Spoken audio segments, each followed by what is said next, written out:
নমস্কার। আমাদের সামনে উপস্থিত আছেন বিশিষ্ট শিক্ষাবিদ অমিতা রামপাল। তিনি আগরতলায় এসেছেন বিজ্ঞান মঞ্চ ত্রিপুরার বার্ষিক সাধারণ সভায়। আমরা এই সুযোগটা কাজে লাগাচ্ছি, তার সাথে কিছু আলোচনা করব দেশের সাম্প্রতিক সময়ে বিশেষ করে শিক্ষাক্ষেত্রে যে আক্রমণ নেমে এসেছে সে প্রেক্ষিতে কিছু আলোচনা। আমি ইংরেজিতেই বলব এবং শ্রোতাদের সুবিধার্থে তিনি হিন্দিতে ওনার কথাটা বলেন। Madam, from the reports of the recent news agency, it has come to our notice recently that NCERT has dropped some topics from the school textbooks, which even includes core science topics such as evolution, periodic table. NCERT also tried to justify their action, saying rationalization of the syllabus, and it is their normal activities. As we were associated with National Curriculum Framework 2005 and National Textbook Development of NCERT, how do you look into these aspects of NCERT? It is true that उन्होंने जब Covid था तो NCERT ने कहा था कि क्योंकि पढ़ाई कम हो पाई है तो हमें कुछ समय बचाने के लिए कुछ पाठ्यक्रम करिकुलम कम करना है, तो उन्होंने कुछ चीज़ें तब हटाई थी कोविड के बीच में 2021 में किया था और फिर अपने वेबसाइट पे डाला था हमने ये चैप्टर्स हटाए हैं। तब भी हम में से बहुत लोगों ने जो कि हमेशा पाठ्यक्रम में टेक्स्ट बुक्स में काम करते रहे हैं, तब भी सवाल उठे थे कि ये आपने कैसे किया है, रैशनलाइजेशन का क्या आपका नियम क्या था, क्या तरीका था और किस तरह से किस तर्क को आपने अपनाया है, क्योंकि कोई तर्क स्पष्ट नहीं था। और खासकर सामाजिक अध्ययन में तो चुन चुन के ऐसी चीज़ें जैसे कि पीपल्स मूवमेंट्स, जैसे कि चिपको मूवमेंट, एनवायरनमेंट डिग्रेडेशन, जो कि साइंस में भी आता है कि पर्यावरण को क्या हो रहा है, क्या नुकसान है, उसमें लोगों ने कैसे काम किया है। और ये पीपल्स मूवमेंट्स बहुत पिछले कई दशकों से जो आ रहे हैं उनके चैप्टर्स थे। और हिस्ट्री का काफ़ी कुछ निकाला था, हमें मालूम है, मुगल हिस्ट्री और ये सब, तो तब भी बहुत स्पष्ट था। और सबसे जो हैरान होने की बात थी कि हम लोग जो एडवाइजर्स हैं अलग अलग विषय में अलग अलग किताबों के लिए, उनसे पूछा भी नहीं, उनको इन्फॉर्म तक नहीं किया गया। और नाम हमारा ही है, अभी भी किताब में जो प्राइमरी तक किताबें सब है, मेरा नाम है चेयरपर्सन। पर अच्छा है कि अभी तो प्राइमरी की इतना छटाई नहीं की, छुआ नहीं है, पर 6 से 12वीं तक उन्हीं एडवाइजर्स के नाम में टेक्स्ट बुक टीम का नाम वही है, इतना चेंज कर दिया है, तो ये कैसे किया? तो ये सवाल सबसे पहले कि ये ठीक नहीं है। दूसरा, जैसे आपने कहा मंशा क्या है, तो मंशा बहुत साफ है कि कुछ चीज़ें जो उनको लग रही हैं कि ये टेक्स्ट बुक में नहीं आनी चाहिए, ये खतरनाक है, ये हमें इन पे बातचीत भी नहीं करनी चाहिए। डेमोक्रेसी ऐसा शब्द हटा दिया, कॉन्स्टिट्यूशन पे जो जो ऐसे ज़रूरी बातें हैं लिखी गई वो हटा दिया, और साइंस में डार्विन हटा दिया, क्योंकि बहुत पहले से मिनिस्टर्स इस सरकार के कहते रहे हैं कि हमने तो कभी देखा नहीं है कि हमारे पूर्वज बंदरों से इंसान बन गए, हमने देखा नहीं है। तो ऐसी नासमझी से उनको खतरा लगता है कि लोग वैज्ञानिक रूप से पढ़ें कि जीवन का कैसे ओरिजिन है, जीवन कैसे उत्पत्ति कैसे हुई है, तो वो चीज़ें चुन चुन के निकाली जा रही है। Another thing is rationalization is now favored term of the Niti Aayog and the government. For rationalization, then merging in closing schools. Whether you feel the government is rational in this we don't see any rationality in this rationalization. इसमें कोई सही तर्क नहीं है, कोई कारण नहीं है, और जो दिया जा रहा है कारण वो हमें लग रहा है कि वो एक राजनीति से जुड़ा है, एक मंशा है जो सरकार की है, जो कि शिक्षा के लिए सही नहीं है। और चाहे वो इस तरह से चुन चुन के चैप्टर्स निकाल देना, आप विज्ञान में पीरियोडिक टेबल नहीं करते। हमने ये कहा कि अगर समय कम है तो हम लोग सब बैठ के तय कर सकते हैं कि क्या चीज जरूरी है, और एक क्रम होता है, किसी क्रम में बच्चे सीखते हैं। बच्चे ऐसे नहीं सीखते कि कुछ डाल दिया कुछ निकाल दिया। ये कॉन्सेप्ट बनना है, अवधारणा बढ़नी है, समझ बननी है, और इसके लिए एक क्रम जरूरी होता है। ये ऐसे नहीं होता कि आप बिल्कुल अटपटे तरीके से कुछ भी कर दो। तो ये जो नेशनल होना चाहिए ऐसा काम करने का, वो नहीं दिखा, और इसलिए सब लोगों ने, सब विषय के जितने हमारे चेयरपर्सन है, एडवाइजर्स हैं, सबने ये आवाज उठाई कि आपने कैसे ये तय कर लिया, ये नुकसान देगा, बच्चों के सीखने में बाधा आएगी। और जो आपने कहा नीति आयोग, वो भी सही है। कहा जाता है कि हम रैशनलाइज कर देंगे कि ये बहुत कॉस्ट इसका जो है ये वायबल नहीं है, ये ऑप्टिमल नहीं है, ऐसे ऐसे शब्द के मतलब ये अब चला नहीं सकते, ये फायदेमंद नहीं है ऐसे स्कूल जिसमें कम बच्चे हैं, तो हम उनको मिला देंगे, मर्ज कर देंगे, या हम बंद ही कर देंगे और बहुत दूर स्कूल कर दिया। तो ये भी कोई तर्क नहीं, क्योंकि ये तो 8वीं तक, 14 साल की उम्र तक तो ये बच्चे का हक है। हमारा कोई इसमें हमारा काम ही नहीं है कि हम कहें कि कम बच्चे। हमारा काम है कि बच्चों को ज्यादा लाना, स्कूल में लाना, उनको सही शिक्षा देना, क्योंकि कॉन्स्टिट्यूशन में, संविधान ने उनको हक दिया है कि हर बच्चे के घर के पास अच्छा स्कूल और अच्छे टीचर्स होने चाहिए। जब उस बच्चे का हक हम ले रहे हैं तो उसका क्या मतलब है कि हाँ बच्चे कम है ट्राइबल एरियाज में। अब अगर ट्राइबल एरियाज में कम घर है और दूर दूर रह रहे, इसका मतलब उनको शिक्षा नहीं मिलेगी, इसका मतलब उनको इतनी पहाड़ी के दूर, नदी के पार करके फिर स्कूल ढूंढना है। ये किसने तय किया? ये कैसा रैशनल उन्होंने अपनाया है जो कि बच्चे के हक को भी खत्म कर रहा है?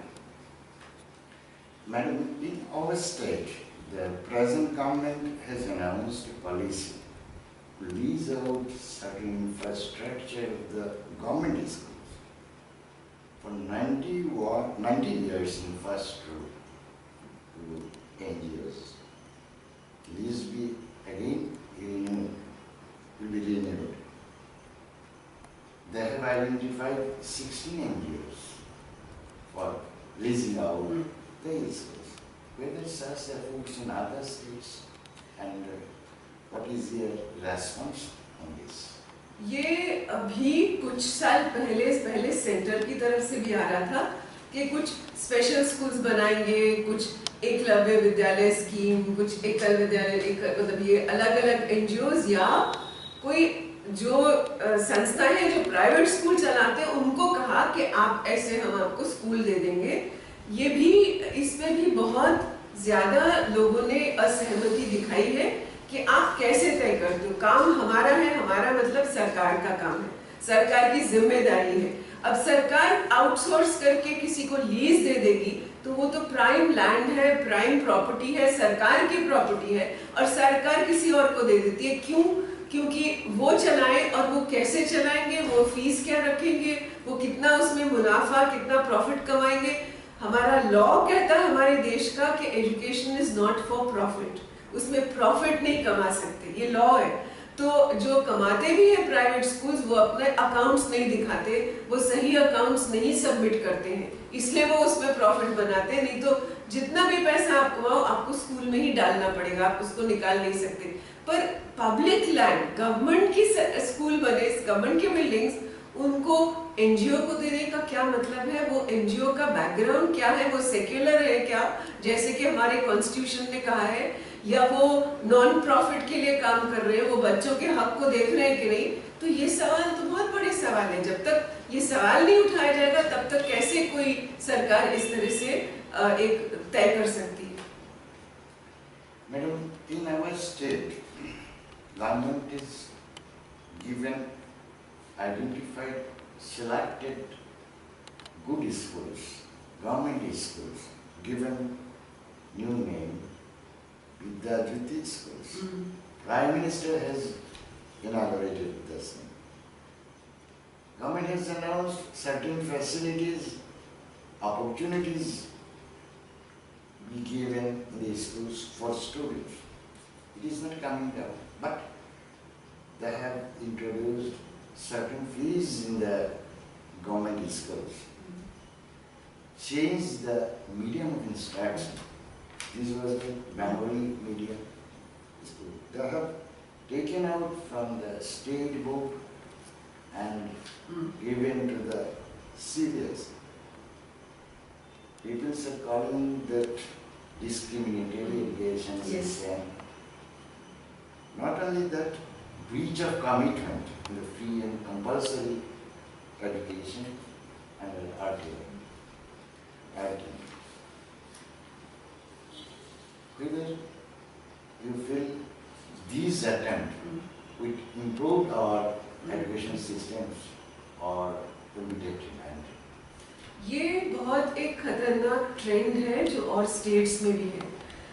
बहुत कोशिश है कि जो स्टेट की शिक्षा है उसको सही करने की जगह स्टेट के ही कुछ स्कूल्स को आप सीबीएसई के साथ एक सेंट्रल बोर्ड के साथ आप लगा दीजिए और ऐसा उसका आवरण दे दीजिए कि इंग्लिश मीडियम और हम आउटकम्स बेस्ड और जो सेंटर चाह रही है वही चीजें आप स्टेट के स्कूलों के साथ कर दीजिए और एक अलग एक ट्रैक बना दीजिए, एक डिस्क्रिमिनेटरी एजुकेशन बना दीजिए। कुछ लोगों को तो ये दे दीजिए, बाकी लोगों की चिंता मत करिए, वो स्टेट स्कूल्स में रहे। और स्टेट फिर जब भी आप ऐसे डबल ट्रैक और ट्रिपल ट्रैक करके एजुकेशन सिस्टम बनाते हैं वो फिर हमेशा जो मॉडल है, जो प्रिविलेज्ड है, वो सारे आपके रिसोर्सेज, आपका ध्यान सब वहां जाता है। बाकी लोग गरीबों के लिए जो आपके डिसएडवांटेज है, सारे हमारे बच्चे जिनको मिलना चाहिए पूरा क्वालिटी, वो क्वालिटी नहीं मिल पाती। और ये शुरू से है, पहले भी जब नवोदय विद्यालय बने थे, जब वो पॉलिसी बनी थी, उसमें इस चीज को हम सब शिक्षाविदों ने स्ट्रांगली प्रोटेस्ट किया था। जबकि हम पॉलिसी बनाने में कई चीजों में साथ थे, महिलाओं की पॉलिसी, लड़कियों के लिए क्या होना चाहिए, बट ये एक मुद्दा था कि ये इक्विटी का नहीं है, ये समता का नहीं है, ये गैर बराबरी को बढ़ावा देता है। इसलिए तब भी सरकार को कहा गया था कि जब भी आप एक मॉडल में सारे इतने अच्छे संसाधन डाल देते हो तो फिर वो सारा सिस्टम सफर करता है, और वो हुआ है। पर वो तो डिस्ट्रिक्ट में एक ऐसा बना रहे थे और अभी बनाया है, और बहुत अच्छे संसाधन है। Very well resourced schools are under the Kendriya Vidyalaya और अंडर नवोदय विद्यालय जो गवर्नमेंट के हैं, बट वो द्वीप की तरह, आइलैंड की तरह हो जाते हैं, क्योंकि बाकी सारे जो सिस्टम में आप न टीचर्स देते हो, न संसाधन देते हो, और आपको दिख रहा है कि बच्चे भी कुछ ज्यादा सीख नहीं सकते। तो ये चीज खतरनाक होती है। और अब क्या हो रहा है कि वो सेंट्रल रिक्वायरमेंट के साथ हो रहा है। सेंट्रल बोर्ड, ये तो कॉन्स्टिट्यूशन के लिए भी सही नहीं। कॉन्स्टिट्यूशन ने कहा है स्टेट का अपना रोल है, क्योंकि स्टेट अपने बच्चों को बेस्ट जानती है। स्टेट की जिम्मेदारी है कि उसके जिस माहौल में, जिस अनुभव में, जिस भाषा में, तो बल्कि कॉपोरोग भी जो भाषा बच्चों की है उस भाषा में हम कैसे अच्छी शिक्षा दे सके, ये स्टेट की जिम्मेदारी होती है। जितनी भाषाएं हैं उनको कैसे हम बचपन से, शुरू से कैसे वो हम दे सके, उनकी क्या क्या कल्चरल तरीके हैं, जिसमें जैसे अगर हम कहते हैं भोजन, तो भोजन एक बहुत कल्चरल चीज होती है। हमने एनसीईआरटी के लिए भी लिखा तो ऐसे नहीं लिखा कि भोजन इज कार्बोहाइड्रेट, प्रोटीन नहीं, हमने लिखा क्या क्या हम खाते हैं और क्या ऐसी कोई चीज है जो भोजन नहीं है, और देश भर के हमने भोजनों को वहां पर एनसीईआरटी के चैप्टर में रखा। तो वो जरूरी है, इसलिए शिक्षा जरूरी है कि वो जमीनी स्तर से उठे और जमीनी मुद्दों को लाए। जमीनी, चाहे वो एनवायरनमेंट है, चाहे बच्चे हैं, चाहे कल्चर है, चाहे फूड है, चाहे न्यूट्रिशन है, और जो भी बच्चे की राइट्स है वो सब चीजें आए। और ये चीज कि हम सीबीएसई के साथ कर देंगे, इसका मतलब हमने तो अपने स्टेट को छोड़ ही दिया। हमने अपने स्टेट पे कॉन्फिडेंस ही नहीं दिखाया, ट्रस्ट ही नहीं दिखाया कि हम अच्छी शिक्षा दे सकते। तो ये क्यों? और ये इंग्लिश मीडियम क्यों? अभी मैं राजस्थान एजुकेशन मिनिस्टर के साथ एक मीटिंग में थी और मैंने काफी समय उनको ये कहा कि आप लोग Mahatma Gandhi English medium school बना रहे हो, ये तो बहुत अजीब बात है। महात्मा गांधी तो कभी ऐसे स्कूल को कभी कभी वो मानते ही नहीं, तो ये क्यों हम बच्चों के साथ खिलवाड़ कर रहे हैं? और मैंने खुद देखा जिन ट्राइबल एरियाज में गर्ल्स स्कूल था, गवर्नमेंट स्कूल, उसको चेंज करके महात्मा गांधी इंग्लिश मीडियम, तो वो लड़कियां बाहर, क्योंकि अब वो कहते हैं कि हम एकदम कैसे 7th 8th में हम सडनली इंग्लिश मीडियम कैसे करेंगे, आपने को एजुकेशन कर दिया। सो जिन बच्चों का स्कूल था उसको तो आपने बदल दिया और उनको बाहर कर दिया, और बाकी लोग आके जो प्राइवेट स्कूल से लो कॉस्ट प्राइवेट स्कूल है वो बच्चे यहाँ आ रहे। तो ये स्टेट को रोकना चाहिए कि वो ऐसे दूसरी ऐसे नीति ना अपनाए जो कुछ लोगों को प्रिविलेज देते हैं अपने ही बच्चों को, और कुछ लोगों को छोड़ देते हैं कि आप तो अब स्टेट स्कूल में हो, जो मर्जी करो आप। तो फिर तो स्टेट की नजर रहेगी नहीं, फिर तो कहाँ से समता कहाँ से आएगी और गुणवत्ता कहाँ से आएगी? क्योंकि आप सोचते हो गुणवत्ता सिर्फ इंग्लिश में आएगी और सिर्फ सीबीएसई में आएगी, तो अपने स्टेट का क्या होगा? तो ये चीजें हर स्टेट में हम देख रहे हैं। झारखंड में बड़े तरह से हो रहा है, छत्तीसगढ़ में हो रहा है। तो एक तरफ से तो पीएम के स्कूल, पीएम राइज और सेंटर के स्कूल आ रहे हैं, दूसरी तरफ सीएम भी वही चीजें कर रहे हैं, और ये सिर्फ लोगों के ही प्रेशर से, दबाव से, लोगों की समझ से और लोगों के कमिटमेंट से, जो लोगों का अपने बच्चों के लिए कमिटमेंट है और उनके हक के लिए कमिटमेंट है, लोगों को इस चीज पे अपनी आवाज उठानी पड़ेगी। और ये समझ के साथ ही सरकार आगे ऐसे कदम ले, ऐसा न आप करने दीजिए। Another thing is recovery and promotion of Indian knowledge system is an important agenda of this government. Even in IIT, special cells has been opened for the purpose. And we are observing they are promoting pseudoscience, even distorting the history of science in our ancient science also. Yes. They recently even ISRO has given a statement, the statement, root of all modern scientific endeavors in Vedas. Yes. Are these claims are innocent? Why such claims are being made? Yes.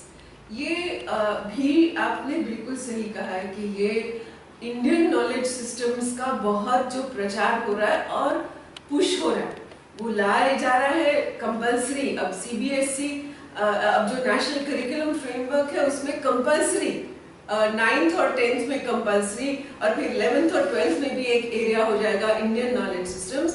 अब Indian knowledge systems पे दो सवाल हैं हमारे, क्योंकि हम लोग इसी पे काम करते हैं। हम पीपल्स नॉलेज, पीपल्स साइंस में हमारा काम है, कितने सालों से, कितने डेकेड से, हम दशकों से काम कर रहे हैं। तो हमारा ये कहना है कि जो नॉलेज है वो हर व्यक्ति का नॉलेज है, और हम टेक्स्ट बुक्स में लाए हैं, अपने एनसीईआरटी की टेक्स्ट बुक्स में, चाहे वो मच्छी पकड़ने वालों का नॉलेज कि वो समुद्र को कैसे देखते हैं, और वो समुद्र को ट्रॉलर्स जैसे आके सारी मच्छी पकड़ते वैसे नहीं करते हैं, तो वो उस संसाधन को नहीं मानते, उसको अपनी जिंदगी मानते हैं, समुद्र को अपनी जिंदगी मानते हैं, और उसको दोहन नहीं करेंगे, उसको एक्सप्लॉइट नहीं करेंगे। उसी तरह जंगल में रहने वाले लोग, उनका हमने एक चैप्टर लिखा था कि किसका जंगल है, झारखंड की एक ट्रू स्टोरी, वो लड़की कैसे पढ़ी और फिर अब वो अपने जंगल बचा रही है। तो ये ट्रू स्टोरीज के साथ हमारा ये कहना है कि ये जो है पृथ्वी और प्लैनेट, और जो हमारे नॉन ह्यूमन, जो हमारे और जितने जो इस प्लैनेट पे जो चीजें हैं, जो लिविंग चीजें भी हैं या नॉन लिविंग चीजें, उनका भी उतनी जगह हम उसके साथ एक सस्टेनेबल वे से कैसे रहते हैं। और ये सस्टेनेबल वेज जिन लोगों ने अपनाए हैं और जिन लोगों के ज्ञान ने उनको मौका दिया कि वो पृथ्वी के साथ एक शाश्वत तरीके से रह सके, बिना उसको खत्म किए, बिना उसको एक्सप्लॉइट किए, उसका दोहन किए, उन नॉलेज सिस्टम्स, वो जो नॉलेज सिस्टम्स है हमारी कल्चर की, हमारे सिविलाइजेशन की, हम उनको आज भी जो लोग ट्राइबल जिस तरह से मेटल निकालते हैं, मेटलर्जी की चीजें बनाते हैं हम, या जिस तरह से वैक्सीनेशन का एक तरीका यहाँ पर एम्पिरिकल नॉलेज, मतलब जो हम अवलोकन करते हैं, जो देखते हैं और उससे जो हम समझते हैं, उन हिस्ट्रीज को हम अपनी टेक्स्ट बुक्स में लाए हैं।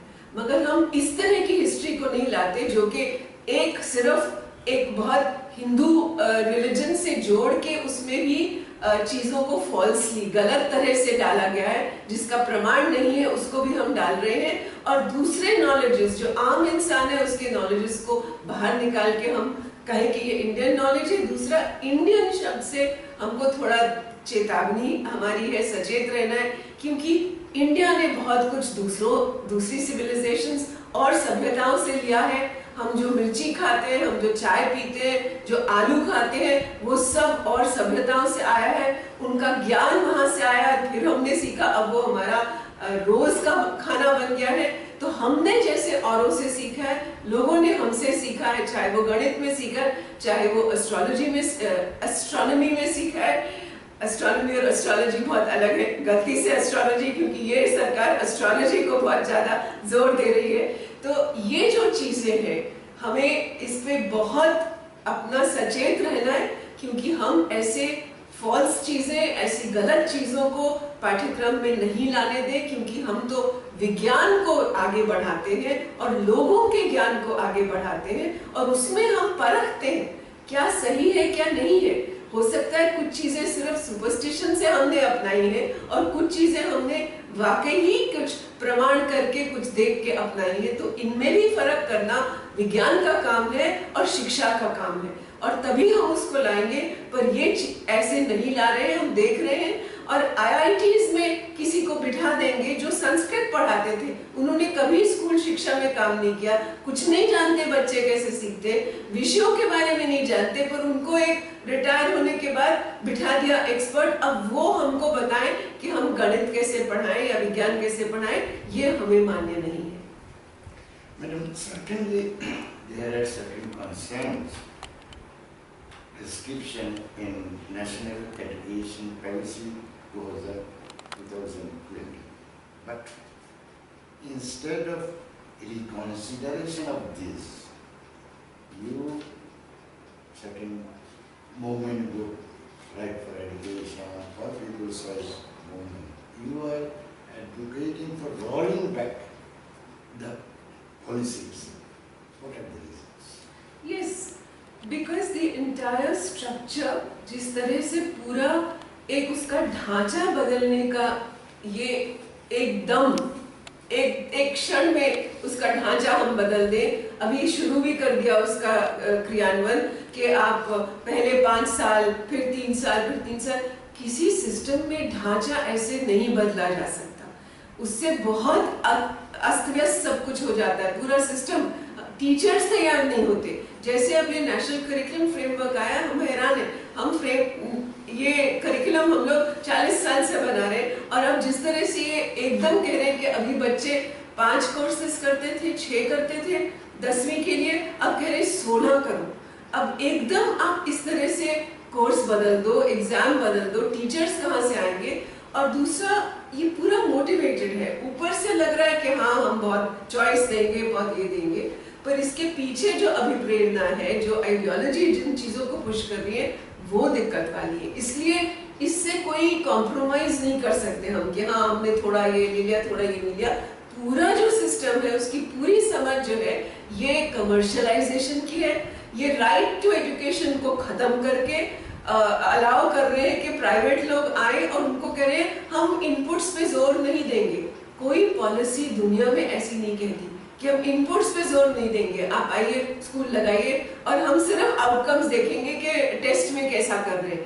तो ये कभी भी मान्य नहीं हो सकता, खासकर जब बच्चे का हक है कि उसको अच्छी शिक्षा मिले। उसका सिर्फ नंबर नहीं देखो, उसको क्या दे रहे हो, कैसा माहौल दे रहे हो, कितना उसको ऐसी जगह दे रहे हो, ऐसे मटेरियल्स दे रहे हो, उसको एक्सपेरिमेंट्स और एक्टिविटीज खोज करने दे रहे हो कि नहीं करने दे रहे। अगर नहीं करने दे रहे तो सिर्फ रटवा के मल्टीपल चॉइस आंसर पूछ के उसको पास या फेल करना उसका हक नहीं है ऐसे कराना।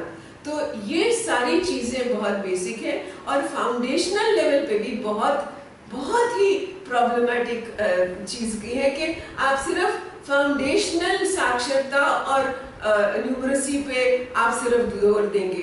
अरे बच्चे 3 साल से 8 साल की उम्र में बहुत कुछ सीखते हैं, बहुत कुछ सीखना चाहते हैं, दुनिया को देखते हैं, और अगर वो नहीं भी लिख पढ़ रहे तो वो हमारी जिम्मेदारी है कि हम ठीक से लिखना पढ़ना नहीं सिखा रहे। ये तो मतलब नहीं कि उनका दिमाग को रोक दे हम कि नहीं पहले सिर्फ बेसिक चीज दिखाते रहो, तब तो वो कभी विज्ञान और कभी इतिहास और सोशल साइंस और एनवायरमेंटल साइंस की अवधारणा आगे पक सीख ही नहीं पाएंगे, क्योंकि ये चीजें तो स्कूल आने से पहले उनकी अवधारणा बनती है कि हवा क्या है, पानी क्या है, कर्ज क्या है, रिश्ते क्या है, पृथ्वी क्या है, ये बच्चे देखना शुरू कर देते हैं। उनका हम दिमाग रोक के पहले ये कहें कि नहीं तुम पहले फाउंडेशनल लिटरेसी न्यूमरेसी करो, ये कह रही है ये नीति, और ये कह रही है जो नीति बनाने वाले लोग जिस तरह करते हैं वो समझते नहीं है कि बच्चे कैसे सीखते हैं। और बच्चों का अच्छा सीखना हम अच्छी तरह से उनको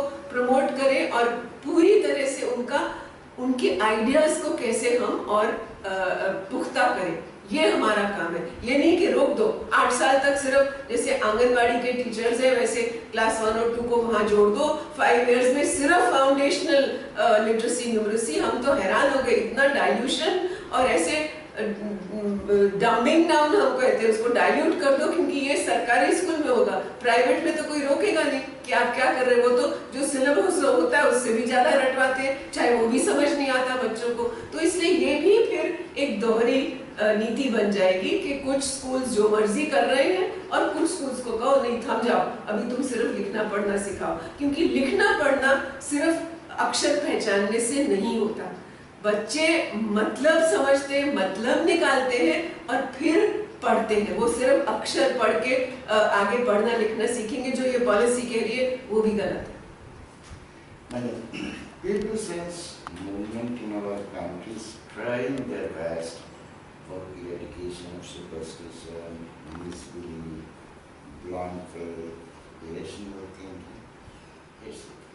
You are also an activist of the People Science movement, and in fact, one of the architects of all India People Science movement. But people are finding, apart from these activities, you have stepped out for literacy movement, now started campaign against education policies. Some people think, elite science activists think, you are going beyond your domain. How do you respond on this? What is our domain and who makes our domain?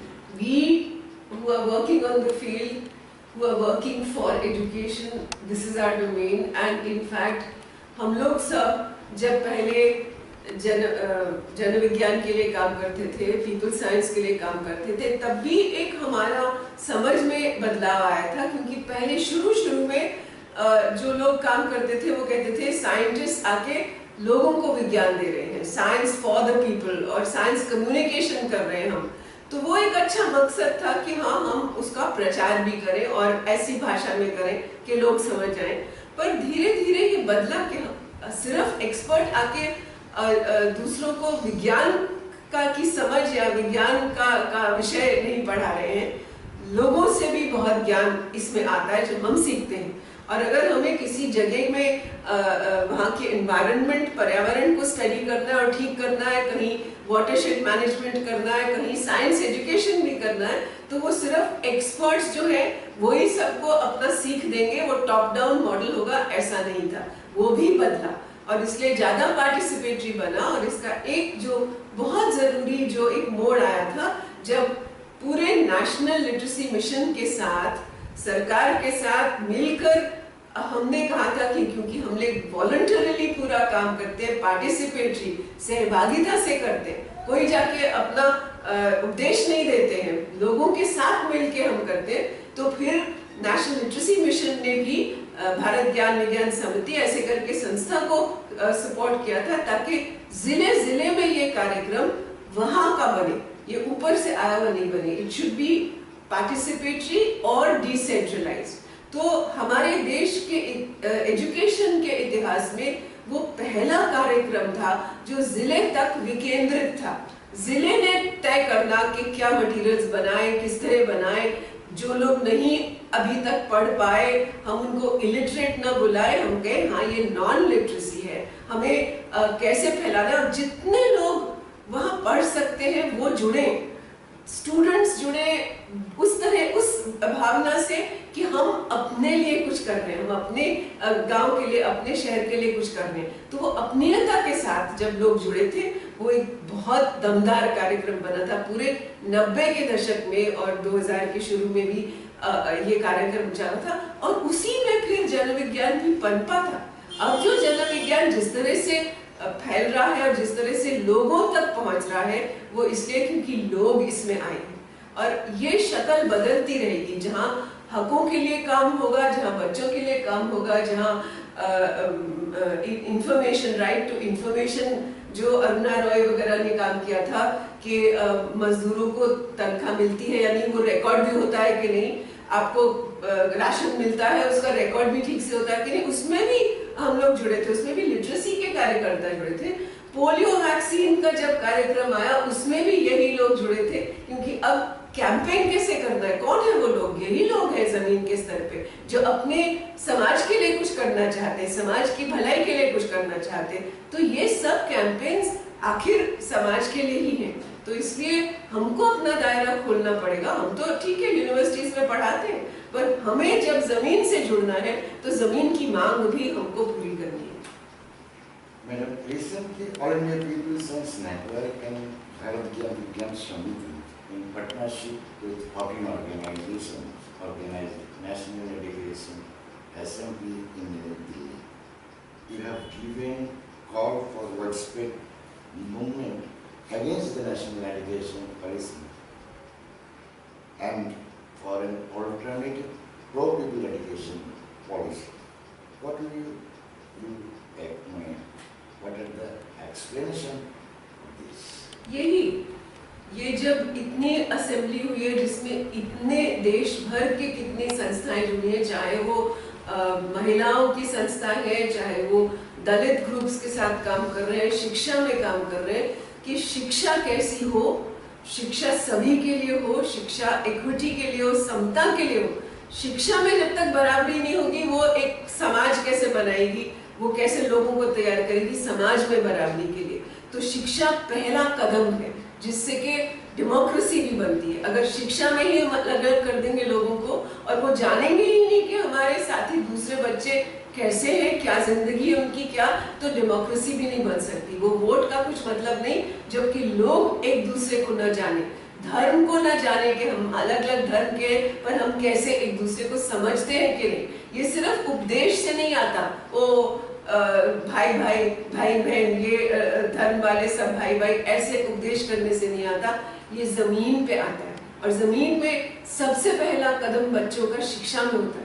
अगर उनको शिक्षा में बराबरी दिखती है, शिक्षा में हमदर्दी दिखती है, शिक्षा में एम्पैथी दिखती है, एक दूसरे का दर्द बांटकर एक दूसरे के लिए कुछ इंसानियत दिखती है, तो वो ही जाके आगे समाज बनता है, वही डेमोक्रेसी बनती है। शिक्षा में डेमोक्रेसी दिखती है कि सिर्फ प्रिंसिपल का राज नहीं है या प्रिंसिपल टीचर को दबा नहीं रहा है, शिक्षा भी डेमोक्रेटिक तरीके से हो, बच्चे उसमें भाग लें। हमारे जितने हम स्कूलों में, दिल्ली यूनिवर्सिटी में भी हमारा स्कूल है, बच्चे नियम बनाते, पहली क्लास का बच्चा या बच्ची नियम बनाता है, टीचर नहीं। बच्चे कहते हैं कि अगर कोई लेट हो, कोई एब्सेंट हो, कोई होमवर्क करके नहीं आए तो क्या करेंगे हम, बच्चे कहते हैं, ताकि उनको लगे कि न्याय है। तो न्याय के लिए शिक्षा अगर करनी है तो वो हम सबको करनी है, जो भी न्याय की बात कर रहा है। तो ये हमारा कॉल है, ये हमारा आह्वान है कि हमें ऐसी पॉलिसी चाहिए जो न्याय के लिए है, बराबरी के लिए है, मुनाफे के लिए नहीं है। और जहाँ सरकार का काम है, सिर्फ प्राइवेट को बुला बुला के वो कभी हमदर्दी नहीं पैदा करने के लिए या वो बराबरी पैदा करने के लिए नहीं करेंगे। आज हमारे समाज में नफरत ज्यादा फैल रही है, आज समाज में बंटवारा ज्यादा हो रहा है, क्योंकि उस पर फिर लोगों को आगे फायदा मिलता है। हमें अगर वो खत्म करना है तो वो सब मिलकर, जहां भी काम कर रहे हैं, सब मिलकर एक कॉल करेंगे कि शिक्षा हमारी न्याय के लिए हो, शिक्षा बराबरी के लिए। Is that regarding the script of the language, you know, the state of Tripura, maximum population is Bengali speaking people.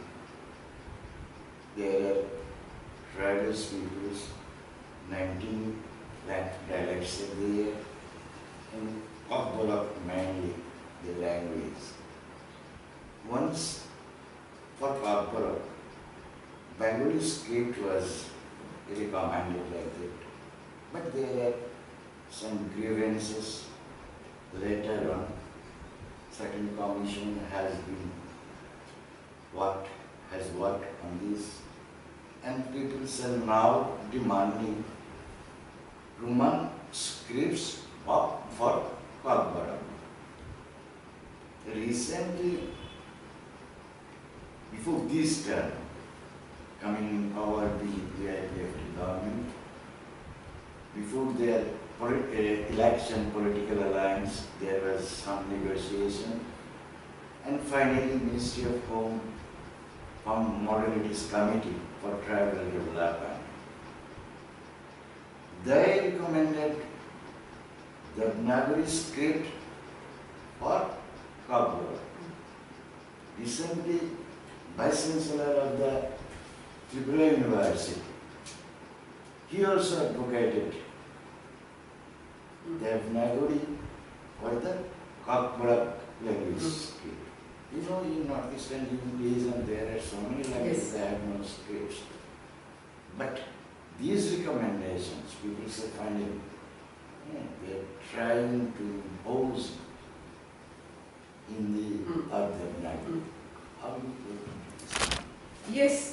These are sensitive issues because often the question of language, it doesn't look at children, how they learn, what language means to them and their learning and how do you read and write. It's mostly a political decision. So I will say what educationally we understand, and I think politically we have to build that opinion. Whoever it is, whichever party, if we want our children to be understanding well. Whether we call it a language or a dialect is also political. Every language is a language. There is nothing like dialect. This comes because of the socio-politics of language all over the world. So this differentiation is also political. So we call, in education and linguists, say every language is a language, and no language has its own script. It doesn't come with its script. A certain script is adopted by a certain language, and it's adopted either historically or in terms of where you are staying and next what language you are in touch with. So you're immersed in a certain culture and there are other languages which will play a role. There is a language which has more a role in the market, so you want to learn that. So these are decisions taken, and orthography, which is the linguistic part, which means which script matches the sounds of your language. So if that script gives you the sound, like for instance, in Devanagari, there is a L that we use in Hindi for writing Hindi or Sanskrit, but in Marathi, Devanagari is used, but they made a different symbol. It's like a L like that, because their L sound is different from Hindi. So to show the difference, the script is broadly the same, but some new element, new symbol is introduced into it. This is the task of linguists and people working in education. And so ideally what we think as educationists is that the first language in which the child is looking at the world, I'm not even saying communicating is a very small part. The child is relating with the world, relating with people around her. That first language which she is speaking, which she is hearing, which help make these relations, that language, if the child learns to read and write as the first language, for the brain, for the child's cognitive development, that is the best thing to happen. and then you decide what should be the second language, not at the same time. Your first reading and writing is very critical. That first spark of how you read and write is very critical. Then the second language for the brain is not so critical, and the teaching of second language pedagogy should be different from the teaching of first language pedagogy. Unfortunately, our system doesn't do it. Our system teaches languages in the worst possible ways. It teaches it like a subject. So language should not be taught as a subject. But within that, so there are countries like the education minister of Papua New Guinea had come. I've had an opportunity to have a very good 2-hour meeting with her on these issues because we used to read about them. Now they have many tribal languages, indigenous languages, which were not using any script. They were all oral languages. And they realized that their children coming into school were dropping out in the first 2-3 years. More than 50% dropout in the first 2-3 years. So as part of this and as part of UNESCO's support at that time, that for Education for All, they had a major thrust on getting children's first language as the first language to read and write. And then after 2-3 years, a second language which could be maybe the language of that region, and then later English. And that is recognized as one of the best language diverse program of education, because when I met her maybe 10 years back, she said that they had already, and their population you can see is many little islands near Australia and smaller than the population of Delhi at that time. I don't know what they had 400 languages for their primary textbooks. And that was a right of the child. And they trained teachers. They sat with communities which was only small communities which were speaking a language, say a few hundred or 1,000. They supported the school system, teachers supported, and you can teach children in a multilingual way, means orally. Children can speak when they are playing in some environment, they speak, not written. Written, reading and writing is different. This is where the policy was wrong. Policy said by class 3 children will learn to read and write 3 languages. That is not correct. That's not how we should be doing it. You speak maybe 2 languages, you read and write 1 to begin with. The second language that you learn will be much better if you learned it correctly. You will not have problems. You learn that much faster. So that is what Tripura should be doing. The script should be decided according to the needs of the people. So I know that in states, in 2 other states, the official indigenous language is written in the Roman script. And that is what the literacy program we did. Adult literacy we did in the Roman script in those states, because the tribal language, indigenous language is written in the European script because of history. So historically what would be convenient, it has to be a consensus, and people should not feel that something is being imposed. And I don't see why Devanagari has a role to play here. I mean, if the script that is used is Bengali, or Roman is a possibility because other states in this region are using Roman for indigenous language, these can be explored. And the language, the sounds of the language can be explored. But yes, I think Tripura has a lot of work to do if it really wants its children to learn fully in the best possible way and continue right through their education. Then you can decide at what stage they learn, and they will learn English much better than the way now they are learning only languages by memorizing alphabets and writing. They don't learn any language confidently like that. We are short of time because you are leaving now, but we are grateful that you have given time to Akash TV. Due to shortage of time, we could not discuss more things. We had so many things. Another time. Absolutely. And thank you to the organizers to the channel for this opportunity, and we have tried to share. हमने कोशिश की है कि देश भर की शिक्षा के जो मसले हैं, जो हम लोग रोज उनसे रूबरू होते हैं, जिसमें काम करते हैं, आपके साथ साझा कर सकें।